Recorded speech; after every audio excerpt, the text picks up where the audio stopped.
Sais-tu que Dieu t'a créé d'une certaine manière et il t'a donné des désirs particuliers, il t'a donné des dons particuliers et tu as une passion pour ces dons. Et tu as certains désirs et rêves qui viennent de Dieu.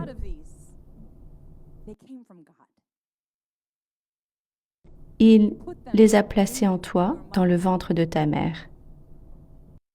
Il les y a placés pour une raison, pour servir à sa gloire. Il les y a placés aussi pour te bénir quand il accomplira ses désirs et ses rêves. Quand tu remets ta vie à Jésus, ce qui se passe, c'est que Dieu te demande de tout lui abandonner. Tout, y compris les désirs de ton cœur et tes rêves. Il ne s'agit pas de les jeter à la poubelle et de les oublier, mais de les remettre entre les mains de Dieu et de le laisser faire ce qu'il veut avec. Peut-être certains rêves n'étaient pas conformes à Dieu, alors ils vont à la poubelle. Il les jette et il te donne de meilleurs rêves. Mais pour beaucoup d'entre eux, Dieu veut réaliser tes rêves pour sa gloire un jour, pour révéler son amour et sa bonté en les accomplissant en son temps parfait. La Bible dit que Dieu rend toutes choses belles en son temps. Généralement, nous voulons les choses à un certain moment, mais elles ne seront pas belles quand nous les voulons. Ces désirs de notre cœur, ces rêves, ces bénédictions peuvent nous écraser et nous distraire et nous détourner de l'appel de Dieu pour notre vie, s'ils arrivent trop tôt quand nous les voulons. Mais Dieu fait toutes choses belles en son temps à lui. Il sait quand tu es prêt, quand tout est aligné spirituellement, pour toutes ces raisons complexes que nous ne comprenons pas.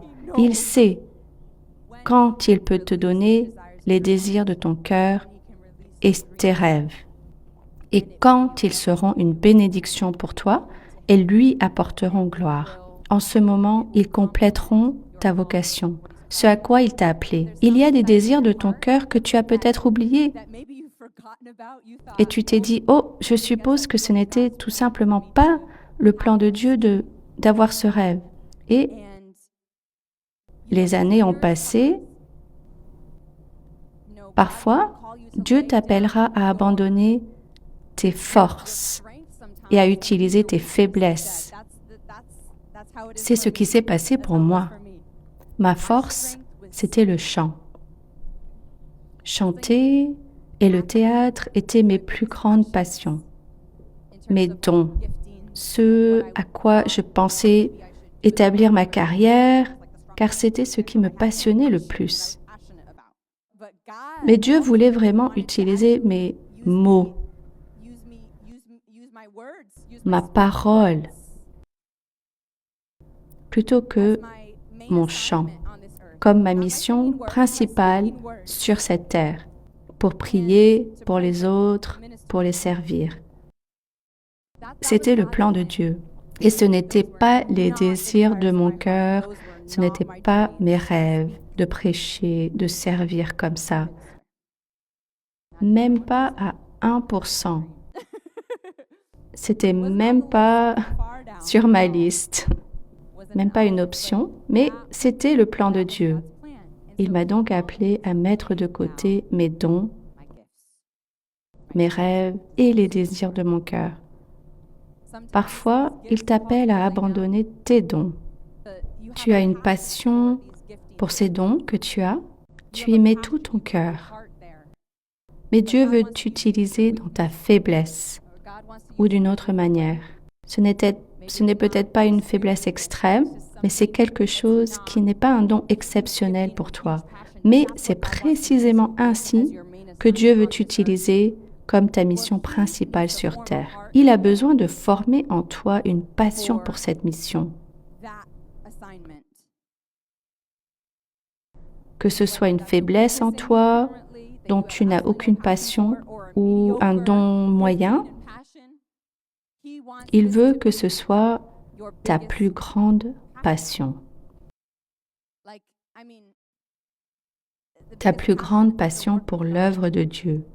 Il veut que ton cœur soit entièrement dévoué à son œuvre, à l'avancement de son royaume. Et quelle que soit ta mission spécifique, il veut que tu aies une passion intense pour ce à quoi il t'a appelé à faire pour le royaume. Il veut que tu sois totalement concentré.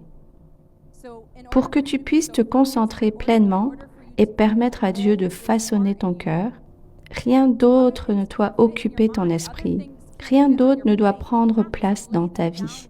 Tu dois tout laisser tomber. Amen.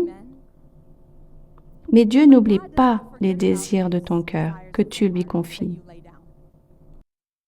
Il n'oublie pas les dons que tu lui as donnés. Fais de l'Éternel tes délices, et il te donnera ce que ton cœur désire.